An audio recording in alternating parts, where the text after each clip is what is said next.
Muy buenas tardes a todos, bienvenidos a esta sesión número 16 del curso de disipación y aislamiento sísmico, de acuerdo con la norma técnica complementaria de 2023.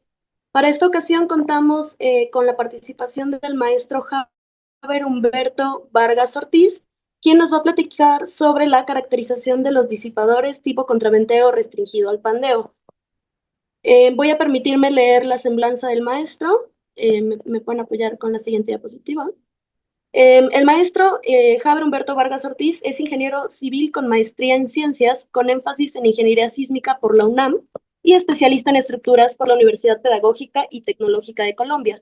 Cuenta con 8 años de experiencia en análisis y diseño estructural de edificaciones, así como en evaluación patológica y supervisión técnica de obra. Ha coordinado ensayos de campo y laboratorio para la caracterización de materiales de construcción.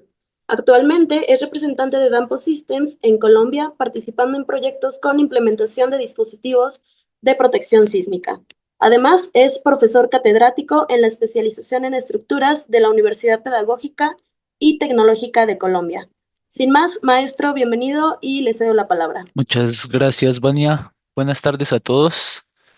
Gracias por su asistencia. Voy a compartir mi pantalla. ¿Me confirman, por favor, si se puede ver? ¿Si se ve? Perfecto. Sí se Muchas ve, sí se gracias. ve. Bien. Bueno, pues la sesión de hoy, que es la número 16, corresponde a la caracterización de disipadores tipo contraventeo restringido al pandeo. Mm, el objetivo de esta sesión es introducir los sistemas de protección sísmica, haciendo énfasis en los contraventeos restringidos al pandeo, también conocidos como CRPs o BRBs si usamos las siglas en inglés. La idea es que ustedes, al finalizar esta sesión, puedan entender el comportamiento de los CRP a nivel de dispositivo, que conozcan cuáles son las propiedades características de estos dispositivos y algunos procedimientos para su estimación. Y vamos a ver, si el tiempo nos lo permite, cómo obtener los resultados de un ensayo de calificación de un dispositivo de este tipo. La presentación está dividida en 5 temáticas: una introducción, en la que hablaremos de disipadores de energía y nos enfocaremos en los dependientes del desplazamiento.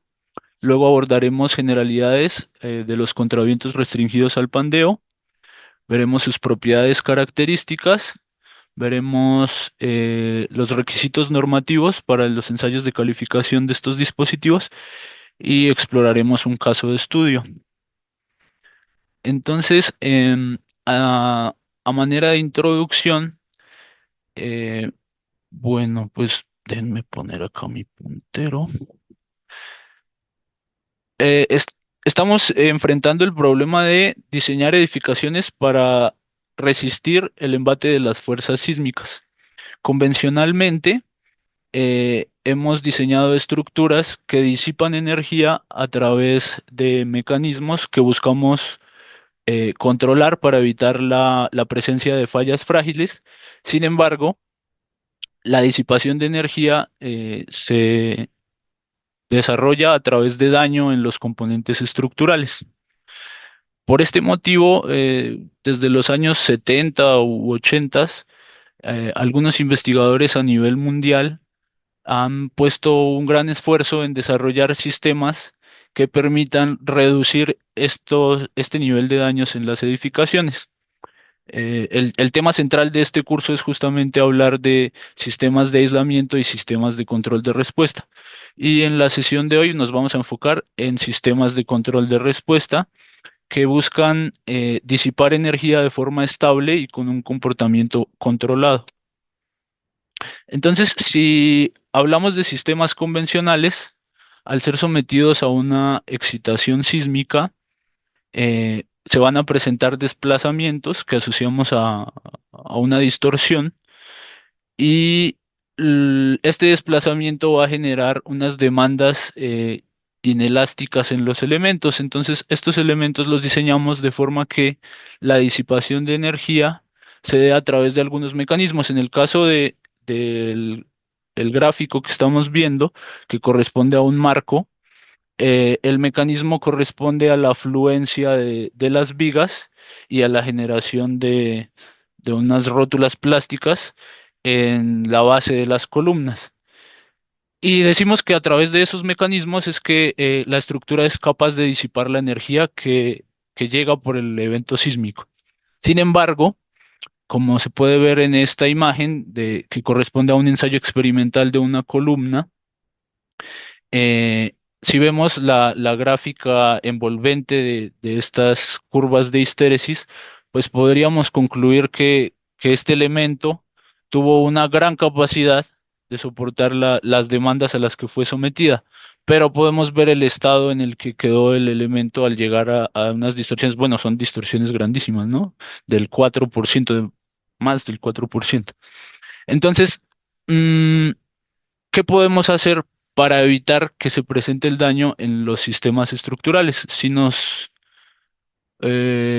fijamos en lo que han hecho otras industrias, como la industria de la electrónica, podemos ver que ellos usan desde hace bastante tiempo algunos dispositivos específicos para evitar que los elementos principales de sus sistemas sufran en el caso de la electrónica, por una descarga eléctrica, ¿no? Sobrecarga más bien, por una sobrecarga eléctrica, que es el caso de los fusibles. Entonces, cuando hay una sobrecarga en el sistema, el fusible se quema, no permite que pase el exceso de carga y protege el sistema principal.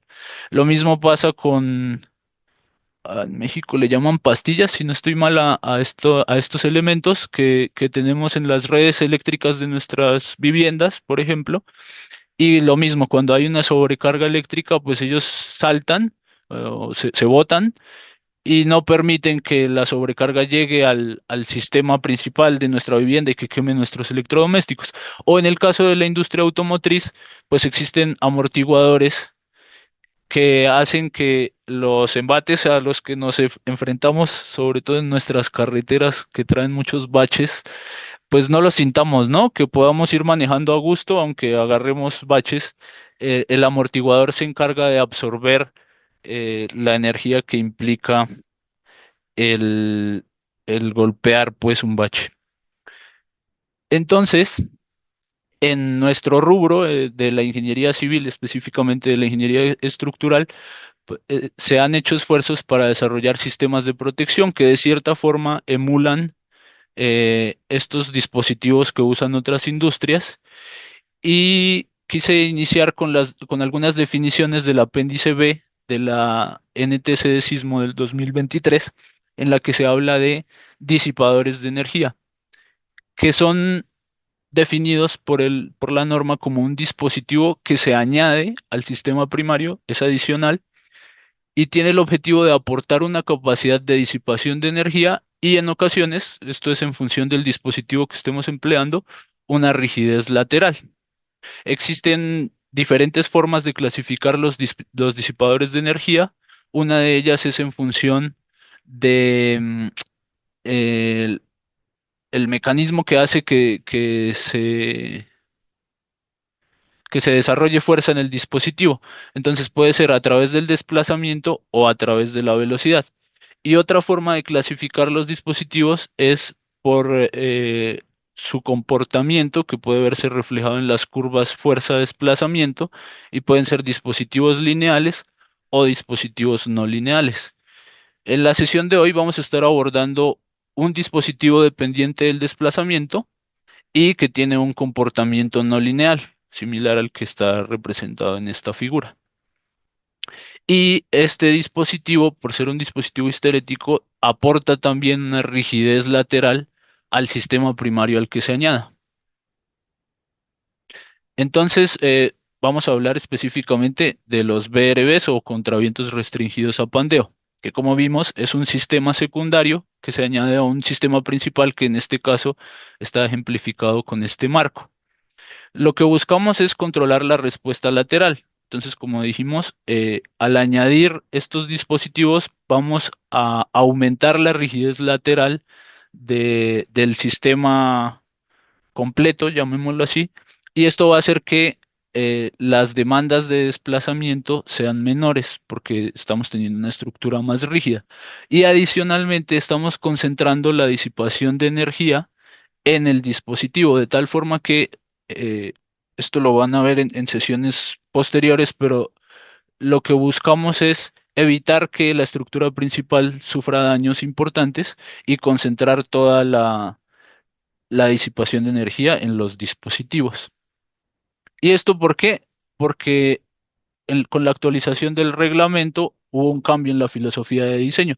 No necesariamente esa es la única forma de diseñar edificaciones que usen VRBs. Sin embargo, de acuerdo con la filosofía de diseño de las NTC de la Ciudad de México, cuando se diseñan edificaciones que implementan dispositivos de control, se debe buscar que el objetivo de diseño a cumplir sea la ocupación inmediata para el sismo base de diseño.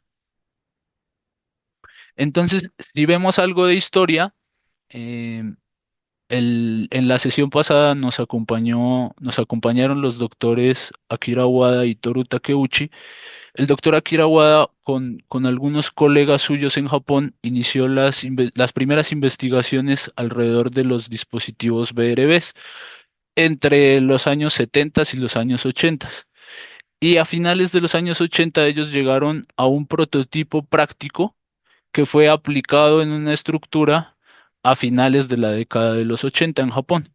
Y a partir de ese momento empezó una aplicación casi que masiva de este tipo de dispositivos en Japón.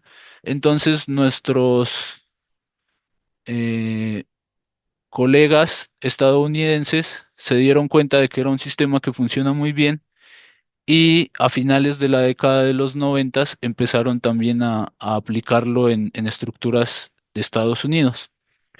En cuanto a documentos que reglamenten o regulen pues el uso de este tipo de dispositivos, en Japón cuentan con este tipo de documentos desde finales de los 90.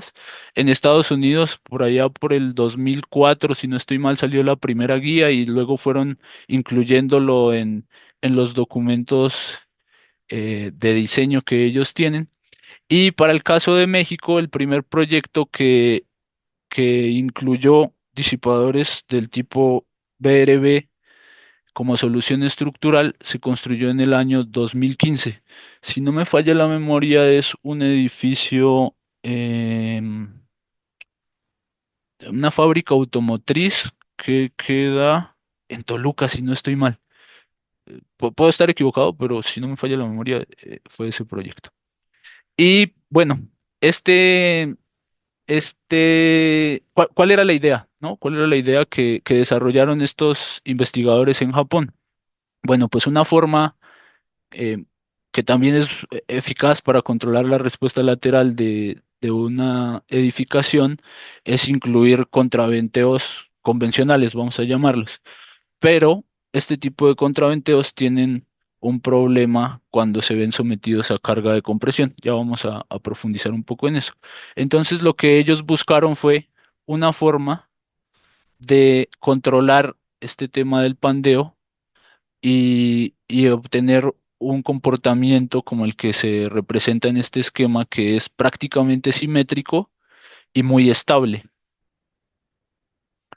Entonces, primero vamos a discutir un poco el comportamiento de los comportamiento mecánico de contravientos convencionales. Entonces, tenemos un elemento lineal. eh, Vamos a suponer que vamos a hacer un ensayo mental en este elemento de contraventeo y vamos a iniciar aplicando una carga de tracción, ¿no? Una carga que va a ir incrementándose. Entonces, vamos a tener un comportamiento lineal elástico hasta que lleguemos a la resistencia de fluencia del elemento. Luego el elemento va a empezar a fluir y va a llegar en un punto va a llegar a una carga máxima a tensión. Y en ese momento, por como estamos haciendo nuestro ensayo, vamos a dejar de aplicar el estiramiento y vamos a empezar a comprimirlo, ¿no? Entonces, cuando lo empezamos a comprimir, empieza a descargarse. eh, y la pendiente de esta descarga va a ser paralela a la pendiente de carga, porque corresponde a la rigidez axial del elemento, y va a llegar un punto en el que vamos a empezar a aplicar cargas de compresión al elemento, y cuando alcancemos una carga que, que equivale a la resistencia pandeo global del elemento, pues este va a perder su capacidad súbitamente. Entonces vamos ahí a tener una degradación de resistencia y también una degradación de rigidez si continuamos repitiendo este ensayo, como pueden ver acá en esta figura. Si continuamos repitiendo este ensayo, pues vamos a tener una degradación tanto de resistencia como de rigidez a compresión. Entonces ese fue el problema que identificaron nuestros colegas japoneses y, y bueno, ya como adicionalmente para usar contraventeos convencionales en el diseño de edificaciones que son sometidas a fuerzas sísmicas, pues los reglamentos han buscado formas de mitigar de cierta forma este comportamiento indeseable. Acá les muestro unas gráficas de unos ensayos que se hicieron en México, sometiendo un marco contraventeado al registro de SST del 85 a diferentes intensidades. Y podemos ver pues lo mismo que discutíamos en la gráfica anterior, ¿no? Ese comportamiento de degradación de resistencia. Entonces, los reglamentos para tratar de mejorar el comportamiento de estructuras con contraventos convencionales nos piden, por un lado, que usemos elementos compactos, ¿verdad? Entonces, que hagamos una revisión de los elementos que componen la sección del miembro y revisemos que cumplan con unos límites de esbeltez. Eso implica que estos elementos van a tener una mayor área transversal, por lo tanto, van a tener una mayor carga, una mayor capacidad de carga. Y esto implica también que estos elementos requieren conexiones robustas, porque las conexiones deberían ser diseñadas por capacidad. Adicionalmente, si recuerdan de el diseño de un marco contraventeado, entonces, si tenemos, por ejemplo, una distribución en Chevron, hay otro requisito que es bien importante de revisar y es el desbalance que se genera acá, ¿no? Cuando aplicamos una carga lateral, uno de los contravientos va a estar en tracción, otro va a estar en compresión y como la resistencia es diferente, debemos revisar el desbalance que se produce en la viga y pues ese desbalance suele ser muy grande o grande por esta diferencia entre la carga máxima a tracción y la carga máxima a compresión. Entonces, lo que plantearon nuestros colegas japoneses fue eh, el diseño de un elemento que también sea un contraventeo, pero que esté recubierto por una camisa. Hay, como vieron en la sesión pasada, pues hay diferentes tipos, pero generalmente es una camisa que se fabrica con un perfil metálico cerrado, se rellena con un mortero y se coloca un recubrimiento que evita la adherencia entre el núcleo y el mortero, y esto hace que se controle eh, el pandeo en el elemento. Entonces, bueno, acá les quise incluir dos imágenes en las que se ve, por un lado, una edificación que implementa este tipo de dispositivos y por el otro unos dispositivos recién salidos del horno allá en la fábrica, ¿no? Entonces, si hablamos del comportamiento mecánico de los CRPs, vamos a hacer el mismo ejercicio que planteamos para el contraviento convencional, ¿no? Entonces iniciamos con una carga de tensión, de tracción, la vamos incrementando, al igual que en el contraventeo convencional, vamos a llegar a la resistencia de fluencia, el elemento va a empezar a fluir y en un momento va a llegar a la carga máxima a tracción.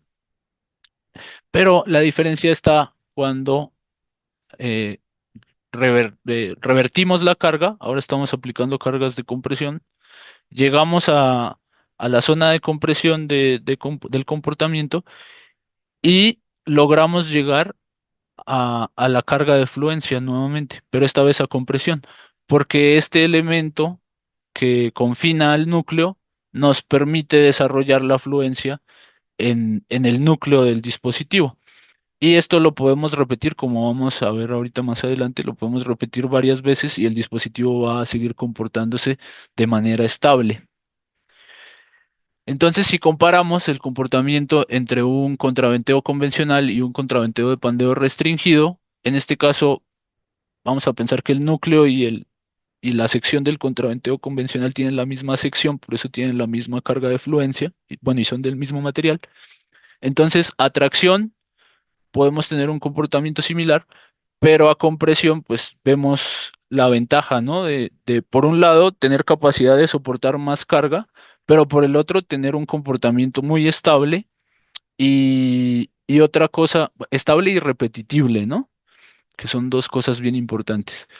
Y otra cosa importante es que el área, también lo vamos a discutir un poquito más adelante, pero el área que encierran estos ciclos de histéresis, se llaman, corresponde a la energía disipada.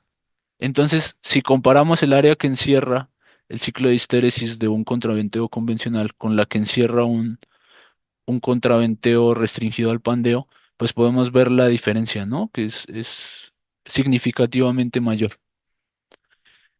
Entonces, acá les quiero presentar un ensayo prototipo que se realizó en la UNAM en el año 2018 y pues se puede ver justamente lo que venimos hablando, ¿no? Como el comportamiento acá, bueno, no se ve muy bien por cómo está configurado el dispositivo para este ensayo, pero por dentro el núcleo está siendo sometido a desplazamientos de hasta 20 milímetros y está recibiendo cargas axiales de entre 20 y 25 toneladas.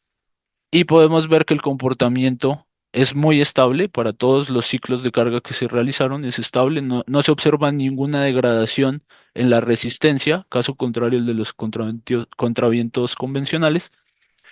Y pues podemos ver que los ciclos de histéresis son muy amplios.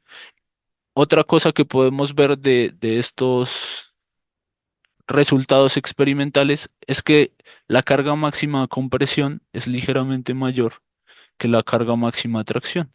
Entonces, eso por favor ténganlo presente, lo vamos a discutir un poquito más adelante. Acá vamos a ver otro ensayo de un dispositivo a escala real. Este ensayo se llevó a cabo en Taiwán el año pasado. Ahí pueden ver, en este sí se ve más explícitamente el movimiento del dispositivo, ¿no? Cómo se va alargando y acortando. Y acá en esta pantalla podemos ir viendo eh, la gráfica carga de formación que iban registrando los sensores. En este caso había unos sensores acá en los extremos.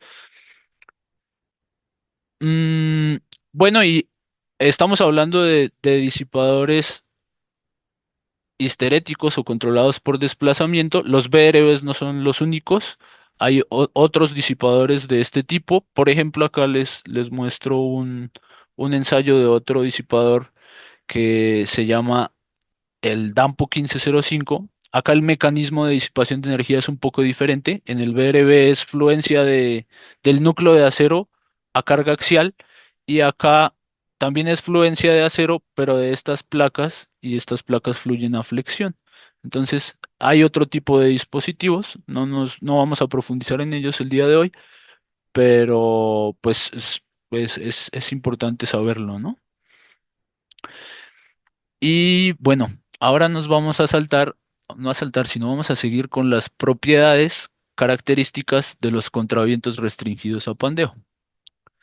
Entonces, eh, al momento de abordar el diseño de una edificación que implemente este tipo de dispositivos, vamos a considerar varias propiedades. La primera de ellas va a ser el esfuerzo de fluencia, que va a ser función del material que decidamos usar para el núcleo del contraviento. Generalmente acero A36. Sin embargo, pues podemos usar otro tipo de materiales. Hay muchas investigaciones alrededor de usar eh, estos materiales que tienen memoria de forma y demás, pero convencionalmente acero A36, que tiene unas propiedades pues muy buenas para el diseño sísmico, ¿no? Em, Importante con respecto al esfuerzo de fluencia, es que es el esfuerzo de fluencia esperado, que corresponde al producto entre el esfuerzo nominal por un factor de incremento. Entonces, este factor de incremento, idealmente debemos obtenerlo de pruebas que hagamos al material que vamos a usar, ¿no?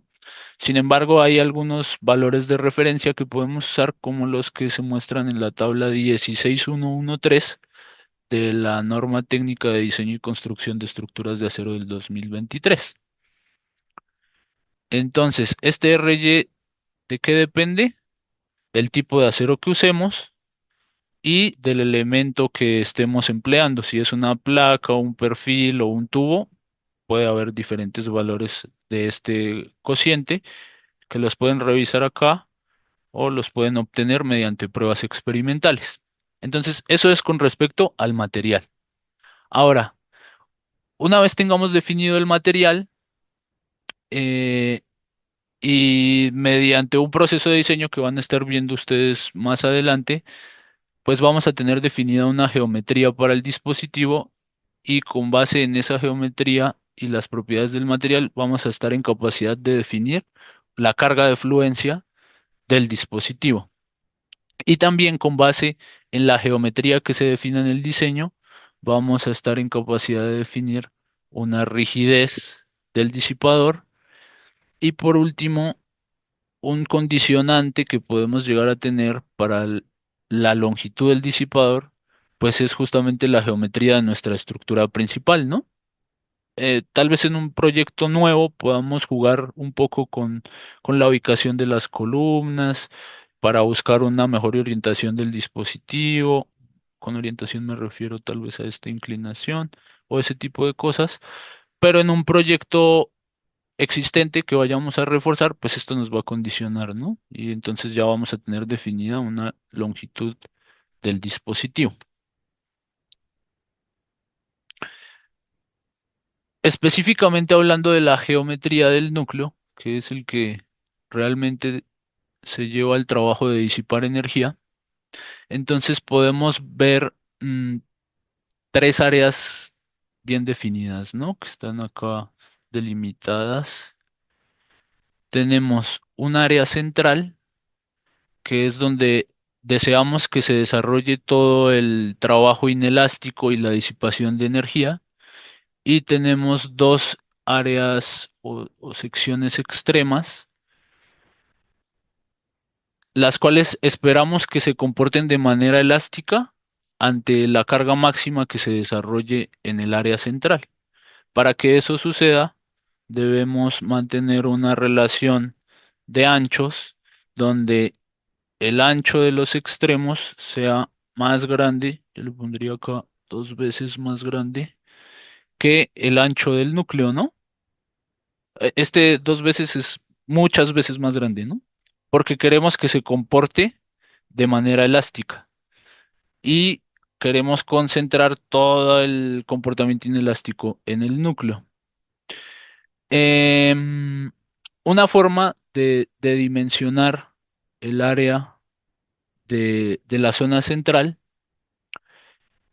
podría ser, una vez que tengamos definido el material que vamos a usar, obtenemos unas fuerzas del análisis estructural y entonces con esta expresión podemos saber el área que requerimos para el centro del núcleo del dispositivo. Entonces, el espesor de la placa lo va a definir la disponibilidad de material que haya en el lugar donde me encuentro. Entonces voy a tener diferentes espesores de placa y una vez definido un espesor comercial, y ya definí el área del centro del núcleo, pues podría definir la dimensión BC que corresponde al ancho de la zona central del núcleo. Bueno, y la longitud total del dispositivo, pues como pueden ver, eh, corresponde a la suma de las longitudes de estas tres secciones que estuvimos discutiendo. En cuanto a la rigidez axial de estos contravientos, la vamos a idealizar como un sistema de resortes en serie, como el que está acá representado. Como hay un cambio en el área, eh, el módulo de elasticidad es el mismo porque estamos usando el mismo material, pero hay un cambio en la sección de este elemento lineal, ¿no?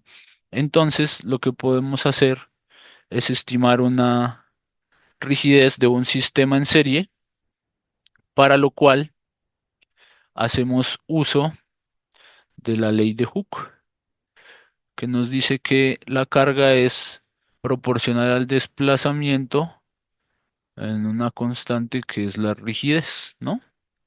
Y al tratarse de un sistema en serie, sabemos que la deformación total del dispositivo corresponde a la suma de las deformaciones de cada uno de los resortes, vamos a llamarlos, que estamos idealizando.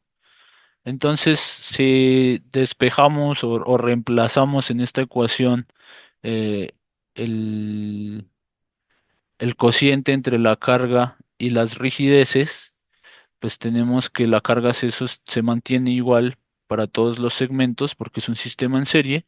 Entonces llegamos a esta relación que es la relación de rigideces para un sistema en serie, ¿no? Y de ahí podemos fácilmente despejar la rigidez completa del BRB, que correspondería al inverso de la suma de los inversos de las rigideces de los segmentos que lo componen. Hay una práctica común que es buscar un método aún más sencillo para estimar la rigidez de un BRB.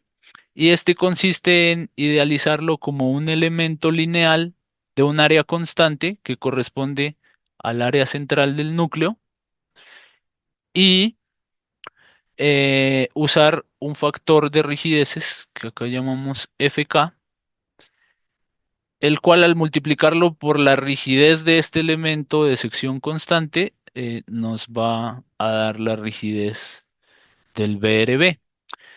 Estos factores suelen rondar entre valores de 1.1 y 1.5. En ese caso, pues, quien nos podría dar este valor pues, sería un fabricante de estos dispositivos que ya tiene caracterizados los dispositivos que puede suministrar y nos puede facilitar estos valores. Entonces ya es más sencillo llegar a la rigidez que queremos usar en el análisis. Y otra propiedad interesante o importante es el desplazamiento de fluencia y la ductilidad. Entonces, seguimos con el ejercicio de estar aplicando acá cargas axiales de tracción-compresión, ¿no? Un ensayo cíclico. Entonces, iniciamos acá en posición sin deformar. Empezamos un incremento de desplazamientos y vamos revirtiendo el desplazamiento entre alargamiento y acortamiento. Tenemos acá un comportamiento elástico hasta que en cierto punto alcanzamos el desplazamiento de fluencia de nuestro dispositivo, que como ya vimos, la forma de estimar la carga de fluencia y la rigidez, entonces este desplazamiento de fluencia lo podemos estimar también de manera sencilla y teóricamente, ¿no? Entonces ya sabemos que a partir de ese nivel de desplazamiento vamos a estar eh, en el rango inelástico de comportamiento. Entonces seguimos cargando y descargando nuestro dispositivo y vamos a pensar que para un punto dado yo quiero estimar la ductilidad que se desarrolla, que ha desarrollado el dispositivo. Entonces para un punto cualquiera dentro de ese ensayo que esté en comportamiento inelástico, pues la ductilidad, por definición, corresponde a la deformación inelástica dividida entre la deformación de fluencia. Este es bien interesante porque mm, creo que ya vieron ustedes el tema de diseño por desempeño y las tablitas que definen el desempeño de los dispositivos muchas veces nos hablan de esto, ¿no? De una ductilidad desarrollada. Entonces, pues no es complicado de estimarla. Mm, Otra cosa importante, eh, hacemos uso de un modelo equivalente para modelar el comportamiento de los dispositivos. Uno de los modelos más recomendados en la literatura es el modelo de Book-Wen, que está definido básicamente por cuatro parámetros, de los cuales ya sabemos cómo estimar la carga de fluencia, la rigidez elástica del dispositivo. Este, este factor R corresponde al cociente entre la rigidez inelástica y la rigidez elástica. Y para obtenerlo sí necesitamos realizar ensayos o que alguien que ha realizado ensayos nos dé la información, ¿no?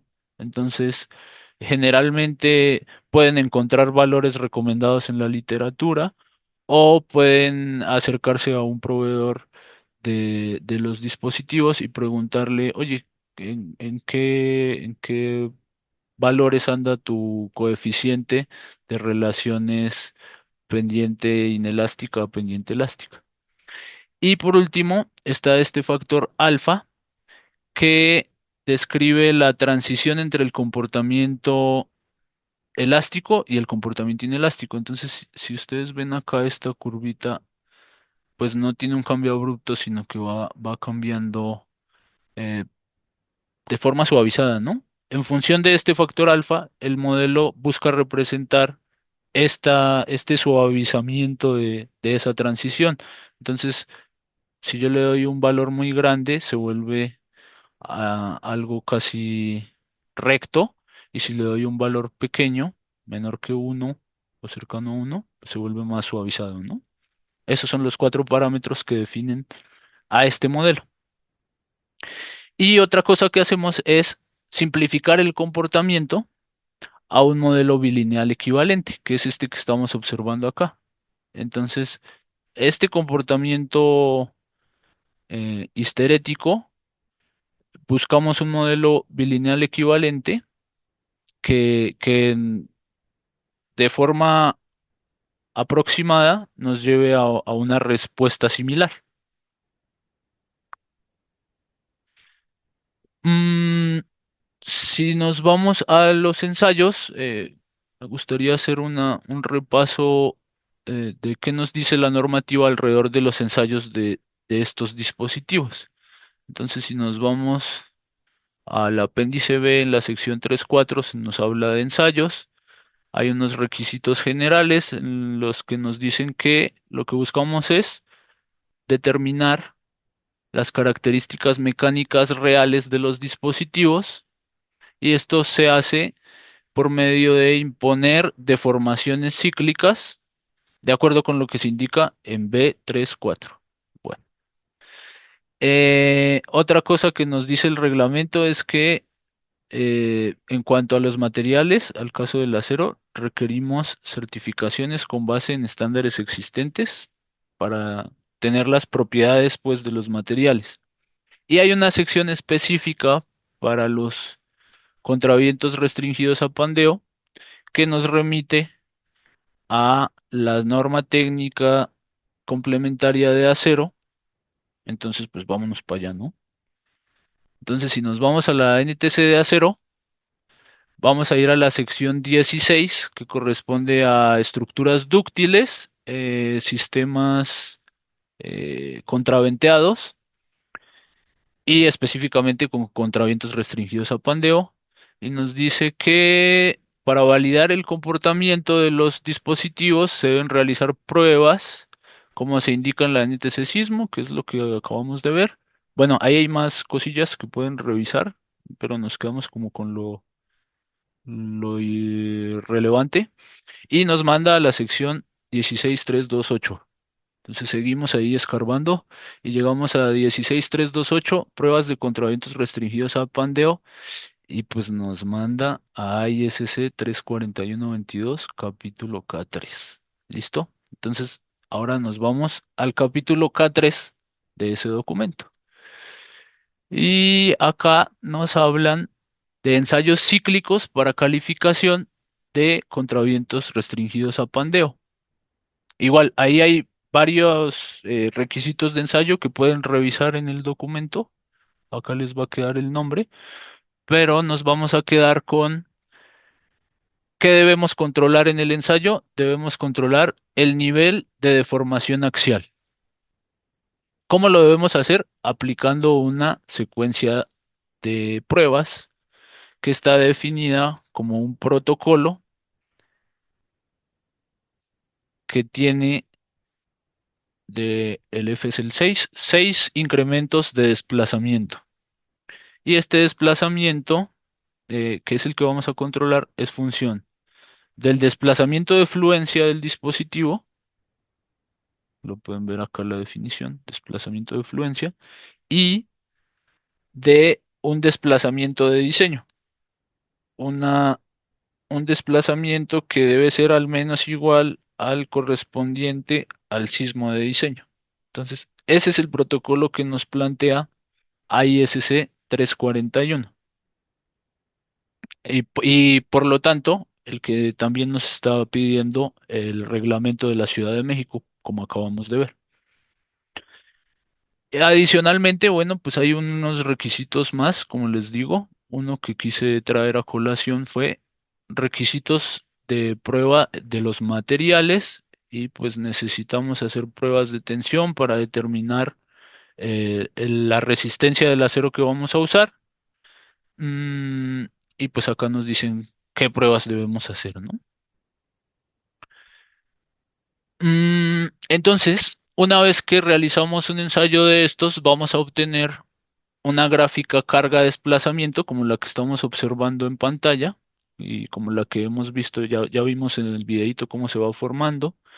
Ya vimos que iniciamos acá de una condición sin carga, sin desplazamiento, tenemos un comportamiento elástico, y acá cada uno de estos ciclos pues representa uno de los incrementos que nos pide el protocolo de ISC, ¿no? Entonces tenemos varios ciclos para un mismo nivel de desplazamiento, luego un incremento en desplazamiento, y acá vamos, esta gráfica es muy bonita porque nos permite identificar así a simple vista cómo fue el comportamiento del dispositivo. Como habíamos hablado, si lo comparamos con el de un contraviento convencional, pues este es hermoso, ¿no? Con base en estos registros carga-desplazamiento, vamos a obtener una envolvente. ¿Cómo obtenemos esa envolvente? Para cada uno, a ver, déjenme cambiar de color, por favor. Para cada uno de los incrementos, vamos a tomar el punto máximo. Entonces vamos a tener acá, si seguimos al pie de letra el protocolo de ISC, vamos a tener 2 puntos, pero si usamos un protocolo de pronto con más ciclos por incremento, pues podríamos tener más puntos, ¿no? Digamos 4. Y así para cada bolita de estas vamos a tener 4 puntos. Podríamos promediar esos 4 puntos, y al unir esos promedios vamos a tener lo que llamamos una envolvente del comportamiento histerético del dispositivo. Y luego esa envolvente, como les había mencionado anteriormente, a través de la metodología que nos da el FEMA 356, podemos convertirla en un modelo bilineal equivalente. Entonces, esta metodología nos pone dos condiciones. La primera es que la intersección entre la línea que representa el comportamiento lineal de nuestro modelo equivalente y la curva envolvente ocurra al 60% de la carga de fluencia que yo estime con mi modelo. Y la segunda es que las áreas debajo de las dos curvas, de la envolvente y de la bilineal, sean iguales. En este caso, el área bajo la envolvente está representada con el achurado gris y el área bajo la bilineal está representado con el achurado de líneas diagonales. Entonces, lo que buscamos a través de un proceso iterativo es cumplir con esas dos condiciones, el punto de cruce y la igualdad en las áreas. Y ahora si graficamos nuestro modelo bilineal equivalente, que está acá representado con la línea punteada negra, nuestra curva envolvente, vemos cómo se ajusta el modelo con la curva envolvente y podemos ver acá este punto donde quiebra el modelo bilineal, pues corresponde, vamos a devolver un segundo, corresponde a la carga de fluencia, ¿no? Del modelo bilineal equivalente. Y podemos ver la línea verde punteada que corresponde a la resistencia de diseño, que esta metodología nos da una buena aproximación al experimental a la resistencia de diseño del dispositivo. Adicionalmente, otros parámetros que podemos estimar son la energía de histéresis y la ductilidad acumulada. Entonces, la energía de histéresis, como ya habíamos mencionado, corresponde al área encerrada por los lazos histeréticos, que son los de las curvas carga de formación. Entonces, podríamos decir que esa energía de histéresis es la integral de la carga por un diferencial de desplazamiento.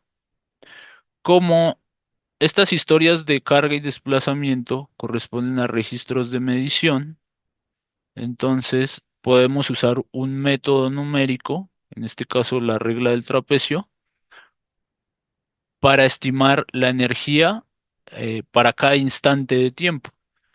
Y luego si sumamos esas energías para cada instante de tiempo, vamos a obtener la energía total, ¿vale? Y adicionalmente hay otro parámetro que es la ductilidad acumulada, y esta corresponde a una normalización de esa energía histerética. eh, entonces la dividimos entre el producto del desplazamiento de fluencia por la carga de fluencia, y de esa forma obtenemos ductilidad acumulada. Este es un requisito también que viene en ISC 341, y es que cuando realicemos el ensayo de calificación de un dispositivo, debemos determinar esta ductilidad acumulada, que también se conoce como deformación inelástica acumulada, y ese valor debe ser superior a 200. O sea, la capacidad que tenga nuestro dispositivo de desarrollar desplazamiento inelástico acumulado debe ser mayor a un límite de 200 que definieron pues los estadounidenses con un análisis estadístico para sus condiciones sísmicas de ellos. Ahí puede haber algo de discusión en torno a ese valor, pero quedémonos con que es 200, el límite normativo, y acá pues una representación gráfica de esas dos propiedades, ¿no? La primera que es pues el área que encierra cada ciclo de histéresis, y la segunda que es la deformación acumulada, que se normaliza con el que corresponde a la energía de histéresis normalizada con el producto entre la carga de fluencia y el desplazamiento de fluencia, que va a estar por acá. Mm, Otro factor importante son los factores de sobreresistencia. Entonces, les había comentado que para cada incremento yo iba a obtener los valores máximos. Entonces acá puedo tener un par o más bien una serie de puntos carga-desplazamiento, que si los normalizo para el caso de la tracción, acá esta T representa tracción, si los normalizo contra la carga de fluencia, me va a representar una sobreresistencia a tracción, que está dada, a ver, déjenme ver si tengo una lámina acá más adelante, no, que está dada por mm, el endurecimiento por deformación del acero, ¿no? Que ese es un fenómeno, endurecimiento por deformación. Un fenómeno característico del acero, que lo conocemos. Y si lo vemos en la zona de compresión, entonces ahora vamos a dividir para cada incremento o para cada punto de estos que hemos determinado, vamos a dividir la carga máxima de compresión entre la carga máxima de atracción. Vamos a obtener este factor beta que corresponde a la sobreresistencia a compresión. Y esta sobreresistencia obedece a otros dos mecanismos que se dan. Uno es la fricción que alcanza a ver entre... Ah, perdón, es que con el mouse no puedo escribir bien, pero fricción que hay entre el núcleo y la camisa que lo confina, y el efecto de Poisson que hace que se ensanche el núcleo al ser sometido a cargas de compresión. Entonces, eso hace que haya un mayor incremento de la carga cuando estamos en compresión que cuando estamos a tracción, que era lo que les comentaba en la primer gráfica en el videito que vimos de los ensayos de prototipo. Vamos a hacer una pausa. Ya son las 5. Vamos a hacer una pausa de 10 minutos y a las 6:15, 6:17, retomamos. ¿Les parece bien?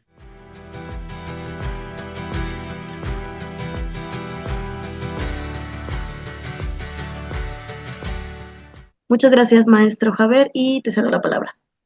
Gracias a ti. Ok, a ver, vamos a compartir. ¿Me confirman, por favor, si ya se ve la pantalla? Gracias. Listo, entonces nos quedamos en el inicio de un caso de estudio. Vamos a platicar sobre un ensayo que realizamos a un dispositivo BRB. La geometría general, pues tenemos una longitud total del dispositivo de 3 metros. No lo puse acá, pero todas estas dimensiones están en milímetros, milímetros. Entonces tenemos una longitud total de 3 metros, una camisa con un perfil HSS de 10 por 10 pulgadas, mm, una sección transversal de 151 milímetros de ancho y ahorita vamos a ver cuál era el espesor. Mm, a ver, acá. Entonces tenemos un espesor del núcleo de 1 pulgada y 1 octavo. La longitud central del dispositivo 2,1 metros. Mm, y bueno, con base en lo que estuvimos dialogando, la idea es estimar las propiedades mecánicas del dispositivo. Para ello, como platicamos, lo ideal es tener ensayos del material que compone el núcleo.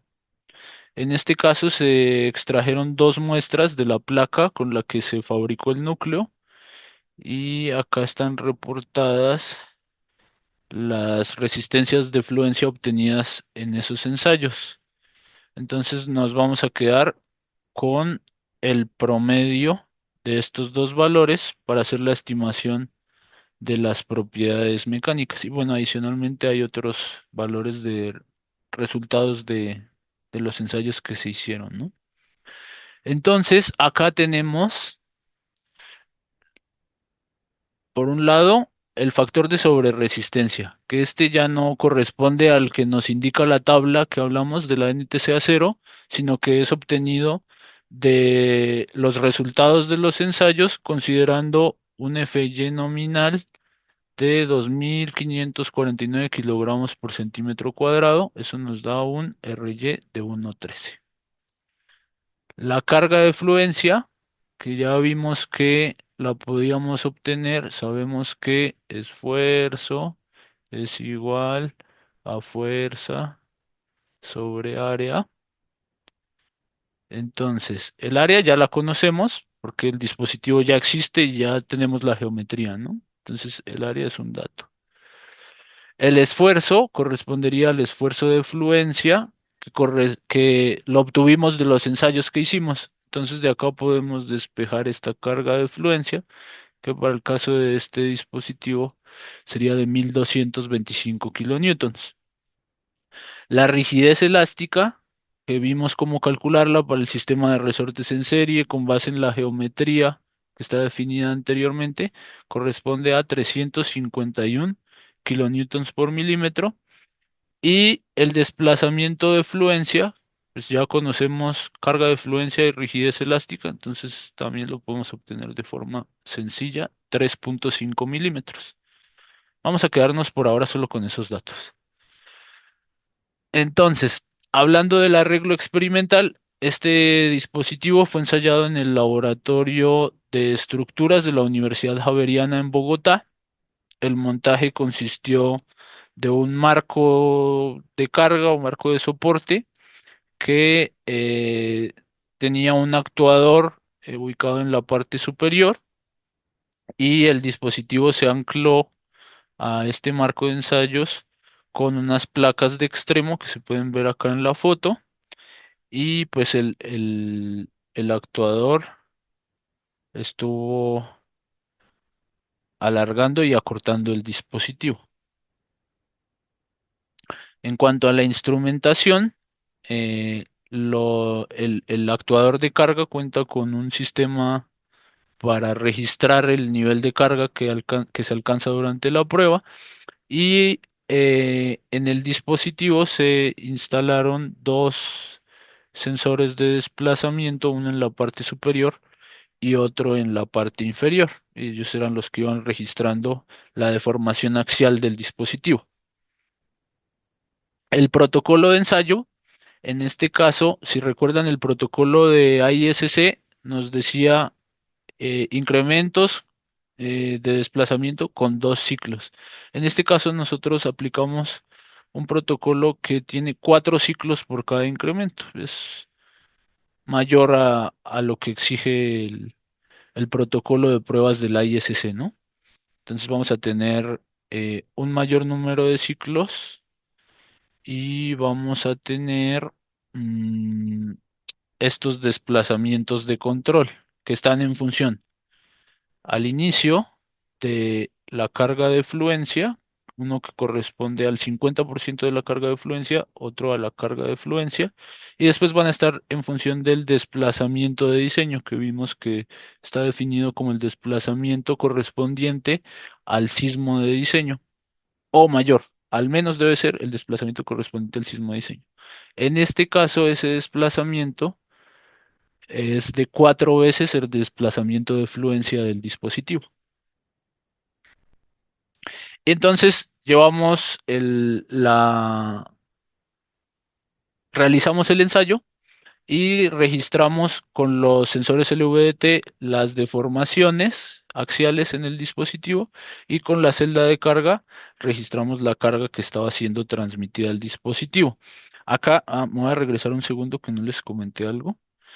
Acá, en este último incremento, repetimos la prueba hasta que el dispositivo fallara, lo que podríamos llamar una prueba por fatiga, ¿no? Entonces ya con este protocolo cubrimos por demasía el protocolo estándar de ISC, porque estamos usando una mayor cantidad de ciclos y adicionalmente aplicamos bastantes ciclos, como pueden ver, para llevar la prueba hasta falla. Si no me falla la memoria, fueron alrededor de 40 ciclos adicionales, más de 40 ciclos adicionales para llevarlo a falla. Acá se presentan algunos. Y con base en esos registros, elaboramos otra vez nuestra curva carga-desplazamiento o curva de histéresis. Y acá tenemos normalizado el desplazamiento con respecto al desplazamiento de fluencia, que nos indica la ductilidad alcanzada, y normalizada la carga contra la carga de fluencia, que nos indicaría la sobreresistencia, ¿no? los factores omega y beta de los que estuvimos hablando. Entonces podemos ver que para el desplazamiento máximo, que corresponde a una ductilidad del orden de 13, estamos llegando a una carga que es un 50% mayor que la carga de fluencia, y a compresión estamos llegando a como a un 60% más, ¿no? Pero eso es para un desplazamiento grande, ¿no? Para un desplazamiento de una ductilidad de 12.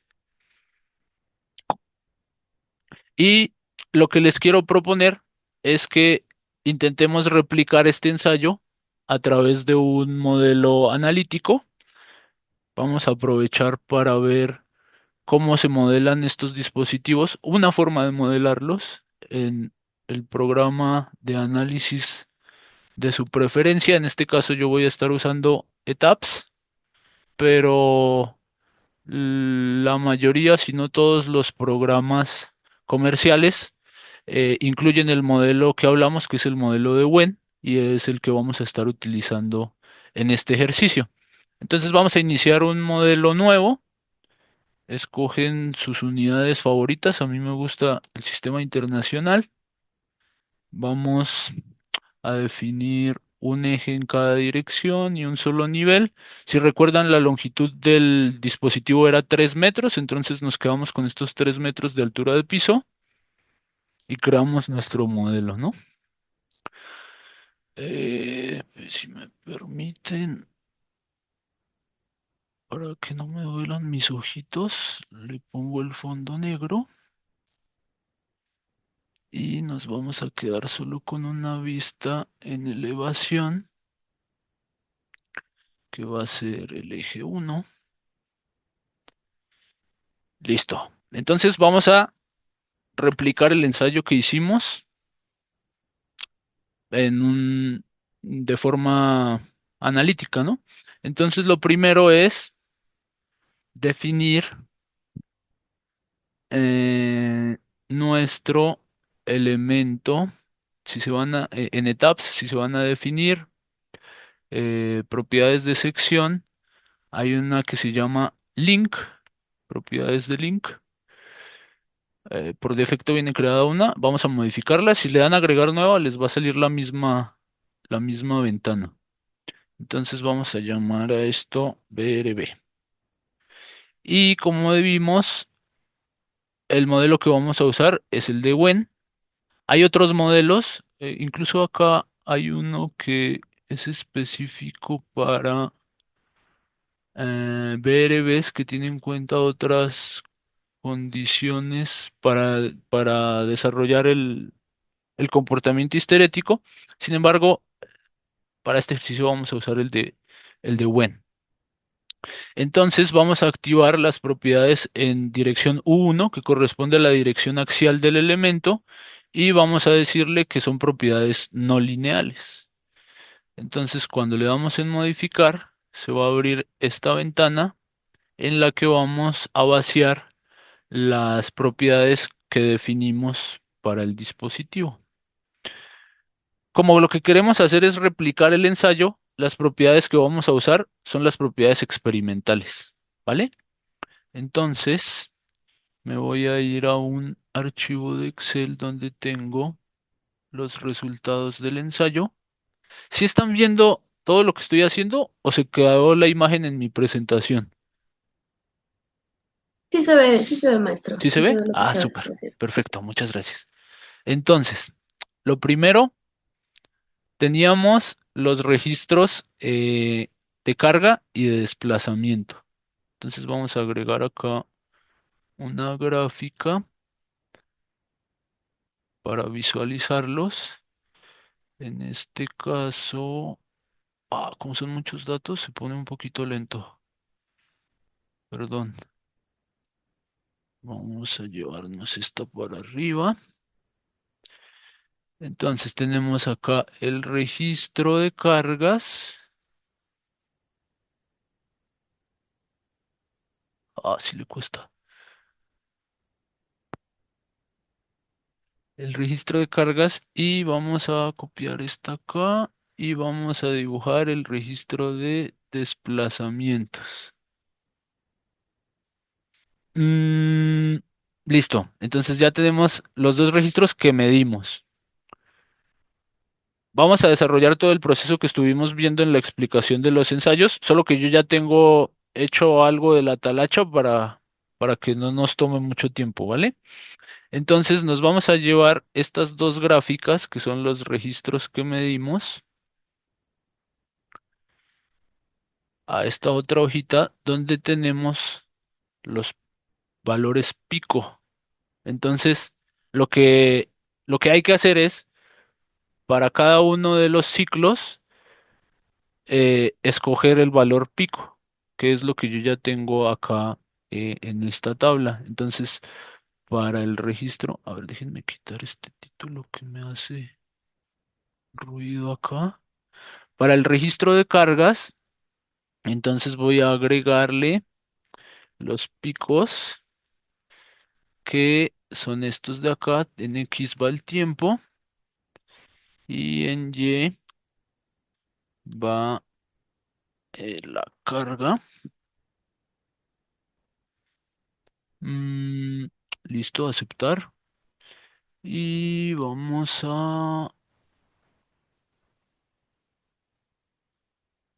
¿cómo lo cambio desde acá? Bueno, no. Vamos a cambiarlo desde acá. Vamos a dejar estas solo con marcadores para que no nos haga ruido tampoco, ¿no? Entonces vamos a ponerle unos rombitos rojos. Sí. Y vamos a quitar la línea, ¿no? Entonces ahí pueden ver que estos datos que tenemos acá corresponden con los picos de carga para cada uno de los ciclos que realizamos. Y para el registro de desplazamientos, pues vamos a hacer lo propio, ¿no? Entonces vamos a agregar picos. En X tenemos el tiempo y en Y tenemos los desplazamientos. Y para hacerlo fácil, vamos a copiar y vamos a pegar formato, ¿no? ¿Sí jala? Sí jala, listo. Entonces tenemos ahí también los picos de cada ciclo, pero ahora en desplazamiento. Con esos picos, lo que vamos a hacer es, para cada incremento, tomamos, en este caso, como dijimos, tenemos 4 ciclos por cada incremento, entonces tomamos esos 4 valores y los promediamos, los 4 a tracción y los 4 a compresión por separado. ¿Listo? Hay autores que sugieren no emplear los primeros valores. Pues para mi gusto es un tema como de ver los datos, ¿no? Y con base en lo que nos reflejen los datos, si podemos identificar que este primer valor efectivamente es un dato atípico, pues podríamos pensar en omitirlo. Entonces, al hacer ese promedio, vamos a llegar ahora a estos valores que son los que componen la envolvente, ¿no? Entonces estamos agarrando para cada incremento, por ejemplo este, que es el primero, segundo, tercero, vamos a agarrar los 4 puntos de desplazamiento, los promediamos, los 4 picos de carga los promediamos y esos corresponderían, estábamos en tracción, al primero, segundo, tercero, cuarto. A este valor es el promedio de esos 4 puntos en desplazamiento y este en carga, ¿no? Y cada uno de esos puntos los graficamos y de esta forma estamos obteniendo la envolvente de nuestras curvas de histéresis. Después de eso, ¿qué sigue? Entonces nos traemos la envolvente. Lo que tendríamos que hacer, eh, bueno, acá tendríamos que estos valores corresponden a compresión y estos valores corresponden a tracción. Entonces, vamos a tratar por separado cada una de las envolventes y teniendo en cuenta los criterios de la metodología del FEMA 356, vamos a obtener el modelo bilineal equivalente. Entonces recuerden que los criterios es que se intersecte a la bilineal con la envolvente al 60% de la carga de fluencia y que las áreas debajo de las dos curvas sean iguales. Entonces, pueden desarrollar herramientas. Creo que Valentín les compartió un Excel en el que se puede seguir esa metodología. Em, y lo que vamos a hacer ahora acá es graficar la bilineal. Entonces, en X tenemos desplazamientos y en Y tenemos cargas.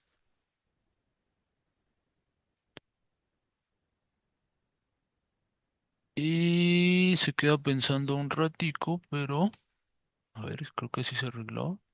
Ja, a ver, control X, control V. Ya, un poquito mañoso.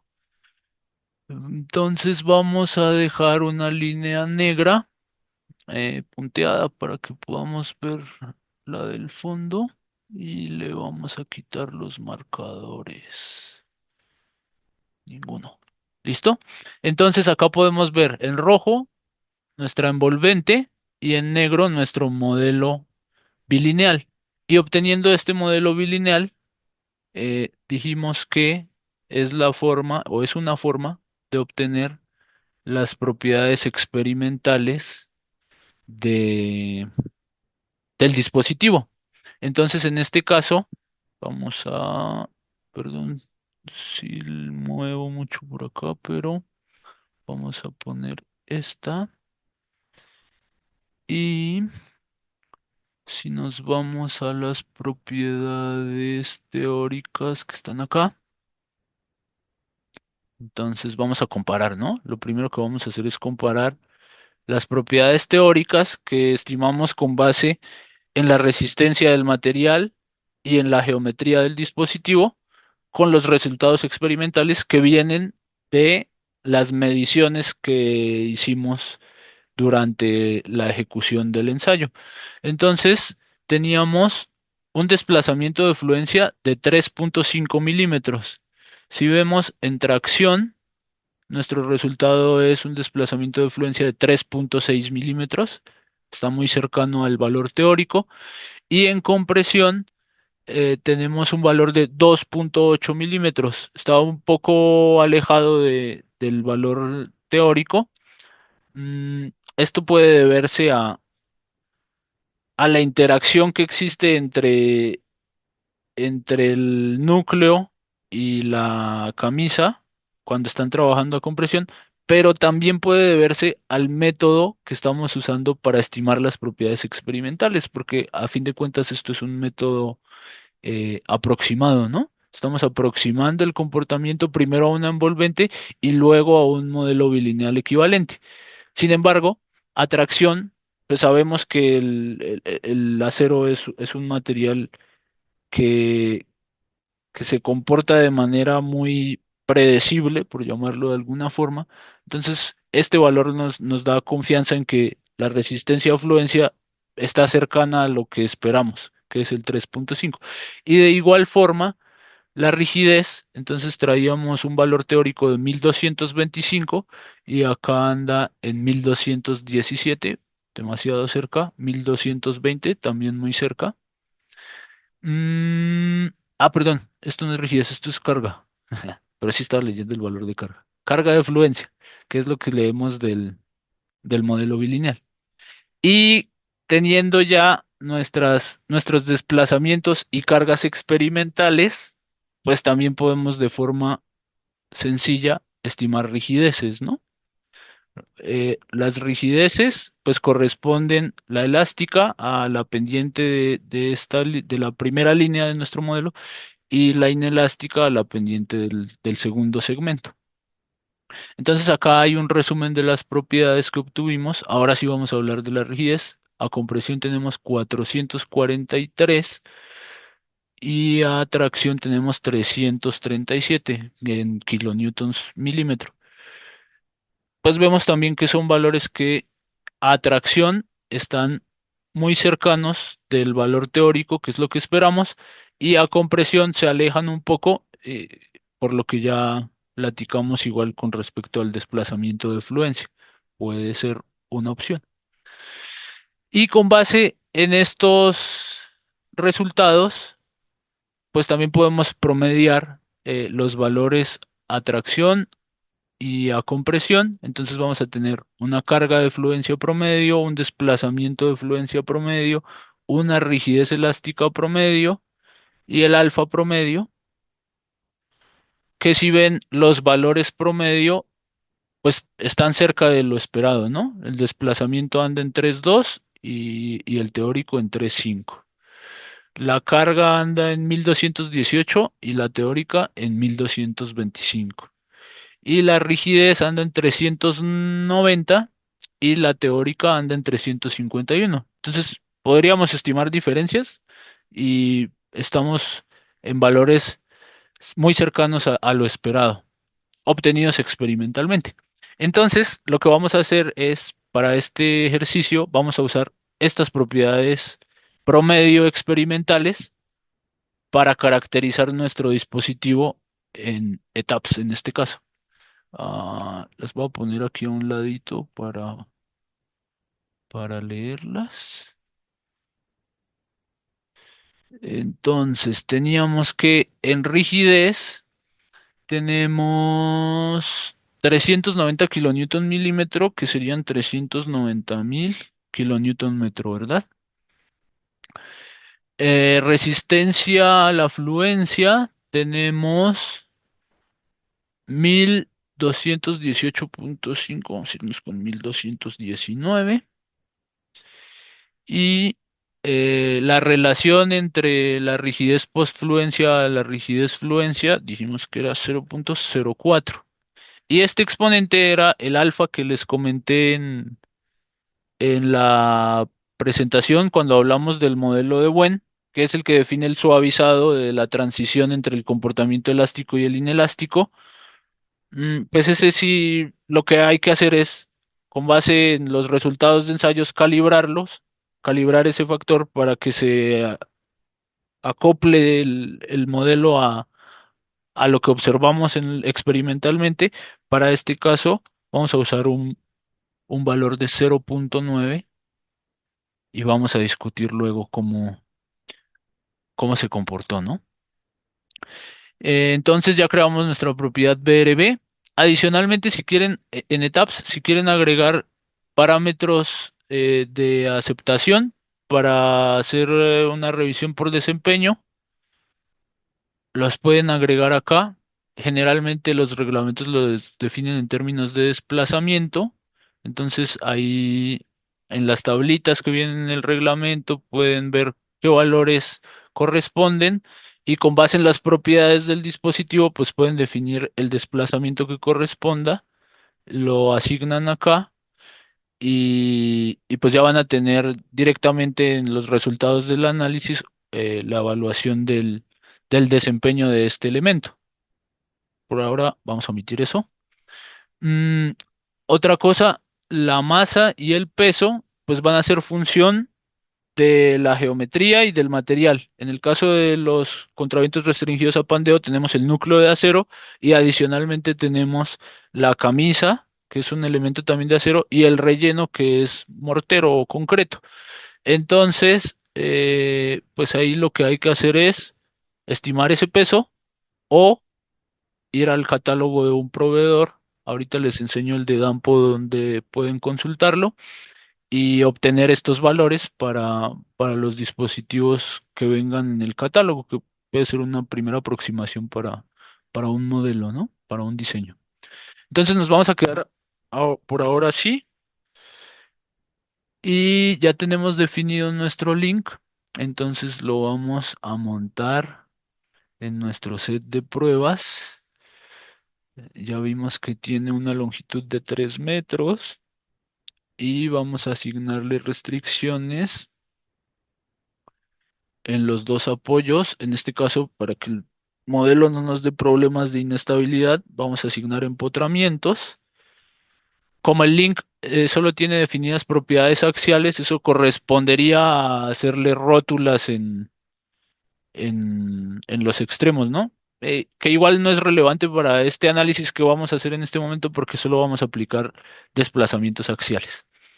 Entonces, ahora lo que vamos a hacer es crear nuestro patrón de cargas. Vamos a borrar lo que no necesitamos.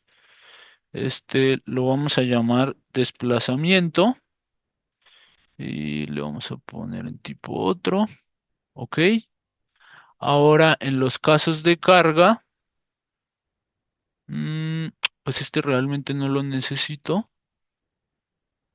Y lo que voy a hacer es crear un caso nuevo que va a ser de tipo tiempo historia y va a ser no lineal, no lineal de integración directa, porque quiero que use las propiedades no lineales que yo le definí al link. Y voy a ponerle desplazamiento no lineal. Entonces acá voy a basarme en el patrón de carga que ya definí. Ah, y no ha agregado la función. Vamos a agregar la función. Entonces salimos de acá un momento. Ok. Y vamos a definir una función en el tiempo que ya la tengo en un archivo. Entonces vamos a buscar acá el protocolo de ensayo. Entonces acá, perdón, tenía que hacer algo antes. Agregar. Entonces acá eh, seleccionamos la opción de valores de tiempo y función. Vamos a llamarlo protocolo. Ese archivo no tiene ninguna línea que saltar y ahora sí lo voy a buscar y escojo mi protocolo. Ahora sí, entonces este corresponde al protocolo de desplazamientos que medimos en la prueba. Entonces tiene los mismos valores máximos. Y listo, ya tengo mi historia de desplazamientos y ahora sí voy a volver. El modal ya no lo necesito. Ahora sí voy a volver a mi caso no lineal. Y le voy a decir que la función que voy a aplicar es el protocolo de ensayo y voy a usar un factor de escala de 1 porque la magnitud de los desplazamientos ya está en el protocolo de ensayo. Entonces, si nos vamos a ese archivo de protocolo, déjenme abrirlo acá un momento. Entonces, este es el archivo donde está el protocolo de desplazamientos. Y tenemos en esta columna el tiempo y en esta otra el desplazamiento. Entonces vemos que llegamos hasta la duración del registro, pues, es de 8034 segundos, ¿no? Entonces, de los datos del ensayo, nos vamos a los resultados del ensayo. Si vemos en los registros, el delta de tiempo es 0.1 segundos. Entonces lo que vamos a hacer es dividir la duración, que dijimos que era 8034 segundos, entre 0.1 segundos, y eso nos da, pues estaba fácil, era por 10, ¿no? 80.330 puntos. ¿Qué es lo que nos está pidiendo acá en la configuración de nuestro patrón de carga? De nuestro caso de carga, perdón, nos pide el número de puntos que quiero como salida. Entonces dijimos que era 83.000, perdón, que tengo mala memoria, 80.330. Y dijimos que era un intervalo de 0.1 segundos. Ahí estamos bien. ¿Listo? Esto es para simular la misma tasa de recolección de datos del ensayo. Creo que lo demás lo podemos dejar así. Y ahora lo que vamos a hacer es a uno de los extremos del dispositivo le vamos a asignar un desplazamiento. Hay una opción acá que dice asignar desplazamiento de piso. Esto está pensado como para análisis de asentamientos y esas cosas, ¿no? Pero lo vamos a aprovechar para hacer nuestro experimento. Entonces, el desplazamiento que le vamos a asignar es de 1 milímetro en Z, que corresponde a esta dirección, que es la dirección axial del dispositivo, se lo aplicamos Y vamos a volver al caso de carga para que entendamos qué es lo que está pasando. Entonces le estoy diciendo a mi caso de carga no lineal, tiempo historia, que se base en el patrón de carga que se llama desplazamiento y ese patrón de carga está aplicando un desplazamiento unitario en uno de los extremos del dispositivo. Y adicionalmente le estoy agregando una función que es la del protocolo con un factor de escala de uno. ¿Listo? Entonces, si volvemos a nuestro protocolo, podemos ver que acá los desplazamientos en el archivo yo los preparé en milímetros. Entonces todo cierra, ¿no? Le puse 1 milímetro de desplazamiento con un factor de escala de uno. Entonces los desplazamientos van a ser directamente los que me dice esta historia de desplazamientos. Mm, Según yo, ya está. Vamos a probar. Entonces vamos a poner modelo, sesión, mo- modelo, sesión. Y vamos a llamarlo PRB test. Ok, entonces vamos a analizar este caso de carga que creamos. Acá me salió que ya terminó. Y lo primero que vamos a hacer es verificar que lo que queríamos hacer se haya hecho, ¿no?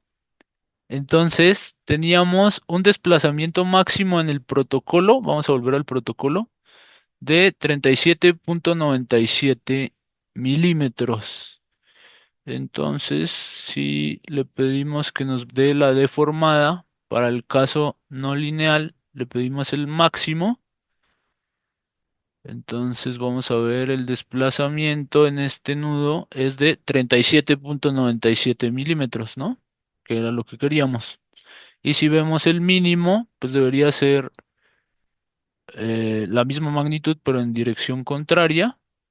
Entonces tenemos igual 37.97 milímetros. Entonces en máximos estamos bien. Ahora vamos a ver acá en esta opción de mostrar funciones. Vamos a agregar dos funciones. Vamos a quitar esta. Bueno, vamos a agregar otra si no se puede quitar. Que se va a llamar desplazamiento en función del tiempo. Va a ser el desplazamiento de un nudo. Va a ser del nudo superior, que es donde estamos aplicando el desplazamiento, que corresponde al nivel uno. Pues solo hay un nudo, entonces no hay pierde. Y queremos ver el desplazamiento en Z. Vamos a ponerle un color que se vea fácil, ¿no? Azul y un poquito más gruesita. Listo. Ahora, perdón, me faltó agregar otra función. Ahora sí puedo quitar esta, ¿no? Y vamos a agregar otra función que va a ser fuerza en el link. Entonces la vamos a llamar P de fuerza en función del tiempo. Es la fuerza en el link uno, que es el único que hay, y quiero ver la fuerza axial. Entonces igual lo vamos a ponerle un azul, un poquito más grueso. Ok. Y ya tenemos acá, primero, registro de desplazamientos en el tiempo, que vemos que es coherente con lo que esperábamos. Tiene ciclos, o más bien incrementos con 4 ciclos cada uno, como es el protocolo de prueba.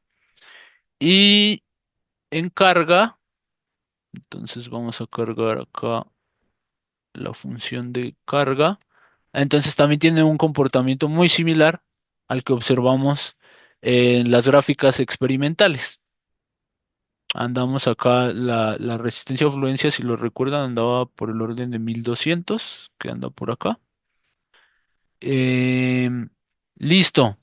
Ahora, ETAPS tiene también una opción para mostrarnos la histéresis. Podríamos construirla con estas dos funciones que ya tenemos, pero pues más fácil acá, ¿no? Entonces podemos ver la curva de histéresis de este ensayo virtual que hicimos y podemos ver el comportamiento que es similar al que observamos. Entonces, lo que vamos a hacer ahora es compararlo con el que medimos, ¿no? Entonces nos lo vamos a llevar a Excel. Mm, abrimos acá este archivito donde están los datos. Nos vamos a llevar tiempo, desplazamiento y carga. Y lo vamos a llevar a nuestro archivo de resultados donde tenemos los registros, ¿no? Voy a borrar estas y voy a agregar acá. Entonces dijimos que estaban en orden diferente, ¿no? Entonces tenemos tiempo, desplazamiento y carga. Las unidades son las mismas, segundos, kilonewton, milímetro. Si todo está bien, deberían ser las mismas. Y la diferencia es que los valores de la izquierda son del ensayo y los valores de la derecha son del modelo. Entonces, entonces vamos a hacer una gráfica, mm, y vamos a agregar primero los valores de ensayo en X desplazamientos, en Y cargas, aceptar. Y vamos a agregar los valores del modelo igual en X desplazamientos y en Y cargas. Listo. Esperamos un poquito y ya tenemos la comparación de nuestros dos modelos. Entonces vamos a agregar la leyenda y vamos a quitarle el título. Vamos a hacerlo más grande para charlar un poquito sobre lo que estamos observando. Y a ver, vamos a llevarnos esto al extremo para que no nos estorbe. Listo. Entonces, ensayo, línea azul. Y experimento del modelo, perdón, el modelo, línea naranja. Entonces, ¿qué podemos ver? Primero, que el modelo está representando bien la rigidez. Podemos ver que se solapan las líneas, ¿no? Entonces, la pendiente elástica está muy bien representada. Segundo, podemos ver que a tracción estamos ligeramente sobreestimando la carga y a compresión la estamos subestimando un poco. ¿Por qué pasa eso? Porque este modelo de Wen es un modelo simétrico. Entonces tiene las mismas propiedades tanto en tracción como en compresión. Adicionalmente, si recuerdan, usamos las propiedades promedio de los resultados de los ensayos. Entonces no estamos ni usando las de tracción ni usando las de compresión, sino usando las promedio. Entonces por eso acá nos vamos un poquito hacia arriba, acá nos vamos un poquito hacia abajo. ¿Qué otra cosa podemos ver? Pues realmente que la envolvente pues está muy cercana al comportamiento experimental, que el factor que usamos para el suavizado también está muy cercano a representar el comportamiento del ensayo y que nuestro modelo teórico de TAPS, el que acabamos de construir, de cierta forma subestima la disipación de energía real del dispositivo, porque los ciclos histeréticos eh, experimentales son más amplios, ¿no? Acá no estamos considerando esta área. Entonces, en cuanto a la disipación de energía, el modelo está siendo conservador, de cierta forma. En cuanto a las fuerzas, estamos sobreestimando un poco la tracción, subestimando un poco la compresión, pero estamos muy cerca de los valores medidos experimentalmente. Y como les decía, hay otros modelos que representan de forma asimétrica el comportamiento de atracción y de compresión. Se puede hacer el mismo ejercicio y calibrar esos modelos para representar, si se quiere, de forma aún más acercada a los resultados experimentales. Sin embargo, pues este modelo está muy cercano al comportamiento experimental. Y volviendo a la presentación, por último, mm, con las expresiones que... bueno, esto es caso de estudio. Con las presentaciones, perdón, con las expresiones que les enseñé anteriormente de cómo estimar la energía de histéresis y la ductilidad acumulada, para estos registros que acabamos de ver, pues se estimaron estos valores y podemos observar, si hablamos de ductilidad acumulada, recordando que el límite normativo del ISC es de 300, es de 200, perdón, pues que estamos 17 veces, un poco más de 17 veces por encima de la capacidad en desplazamiento inelástico acumulado del límite normativo. ¿Qué límite puede ser discutido? Sí, sin embargo, estamos muy por encima. Entonces, esto es una demostración más de que este tipo de dispositivos tienen una gran capacidad de disipar energía, una gran capacidad de soportar, si recuerdan, al final del ensayo, por eso esta curva se vuelve acá más pronunciada, estuvimos repitiendo muchas veces los desplazamientos para una ductilidad muy grande, entonces tiene una capacidad de, eso se llama fatiga o bajo ciclaje, muy grande, lo que podría hacernos repensar, esto ya como conclusión y como cierre, tal vez reflexión, hacernos repensar el concepto de ver a los BRBs como un fusible, ¿no? Muchas veces el paralelo que se hace a un BRB es el de un fusible. Sin embargo, en una estructura adecuadamente diseñada, el BRB no va a fallar muy probablemente, y en una sesión futura vamos a platicar sobre otros ensayos que hicimos, no va a fallar ante el terremoto de diseño, es muy probable. Y estos valores eh, soportan lo que les estoy diciendo. Por mi parte, eso es todo. Perdón que me pasé 3 minutos. Me gustaría, si tienen algunas dudas, pues abrir el espacio y procurar responderlas si está dentro de mis capacidades. Perfecto, muchas gracias, ingeniero Javer. Tenemos algunas preguntas en el chat que voy a leer. Nos menciona Carlos Andrés, si el sistema estructural es ariostrado de forma concéntrica tipo B invertida, aunque sus elementos son riostras de pandeo restringido, tendría que revisarse las fuerzas descompensadas en las vigas, calculando el elemento por capacidad. Sí, es un requisito cuando usan, y bueno, eso lo van a ver en sesiones posteriores. Mm, bueno, depende de varias cosas, pero si usas un sistema con alta ductilidad, y si te vas específicamente a la NTC de diseño de acero, vas a ver que también te piden que hagas un diseño por capacidad para la estructura principal en la cual se contienen los dispositivos, los contravientos. La ventaja es que aunque tienes que hacer esa revisión, la ventaja es que la descompensación, debido a lo que vimos, la diferencia entre la fuerza máxima tracción y fuerza máxima compresión en un BRB es bajita, corresponde al factor beta.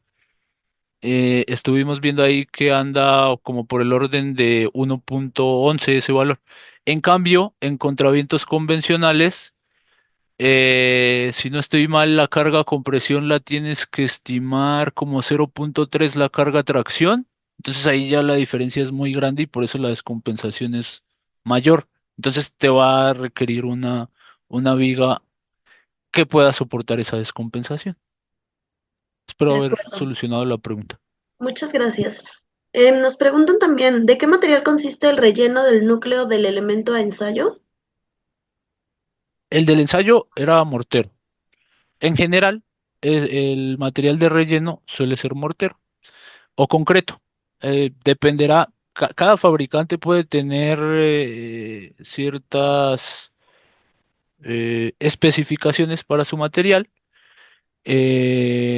Incluso, no sé si recuerdan de la sesión pasada que hay unos contravientos que no tienen material de relleno. O sea, hay variedad, pero la generalidad es que se use mortero. De acuerdo, muchas gracias. Diego nos pregunta, ¿en qué otros programas se pueden modelar BRB?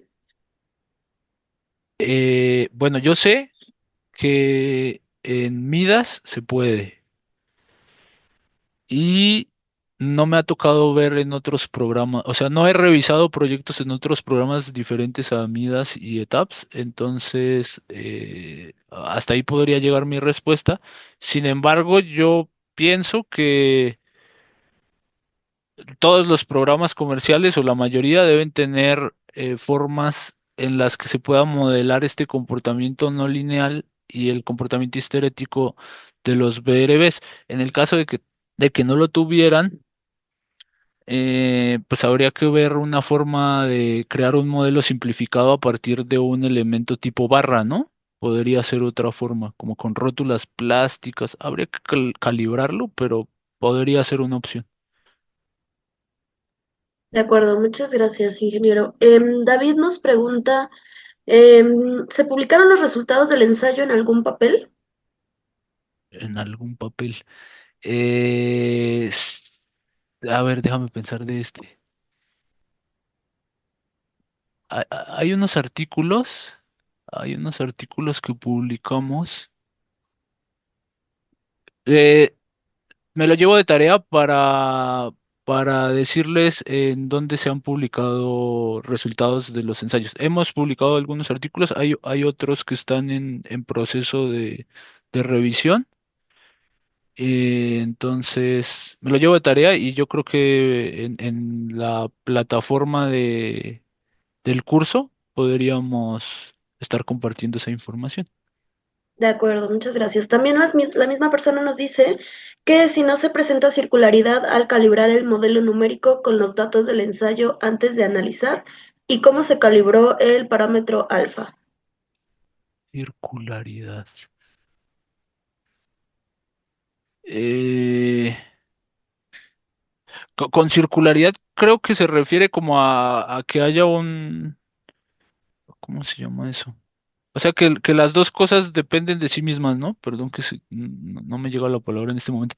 Pero si recuerdas, las propiedades que usamos para elaborar el modelo, las definimos con los procedimientos que fuimos viendo a lo largo de la presentación. O sea, el modelo al final fue una representación de las propiedades que obtuvimos mediante metodologías que están basadas en el comportamiento de los materiales, la mecánica de los materiales y la geometría del dispositivo. O sea, no hay una relación, una dependencia pues entre las dos cosas, ¿no? Sino que primero procesamos los resultados, esos resultados los usamos como insumo para modelar y luego lo que hicimos fue evaluar el comportamiento de ese modelo y compararlo contra los resultados para ver qué tan acercados o tan alejados estaban, pero no hay dependencia.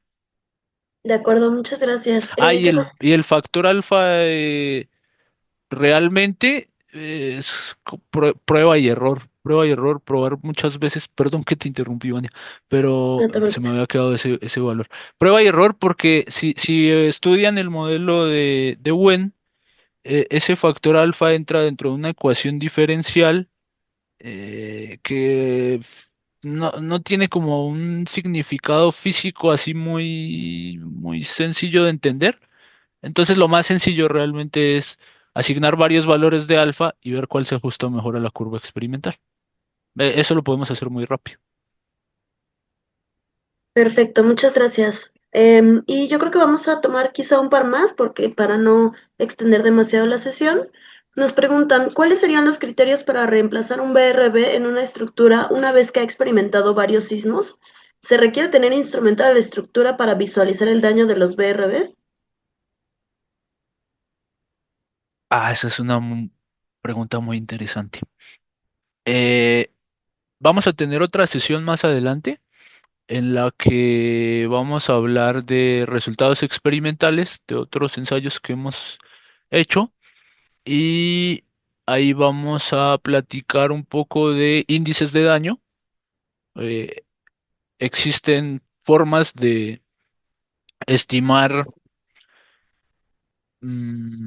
teóricamente y con cierta incertidumbre, claramente, cuál es la capacidad a fatiga de un dispositivo BRB.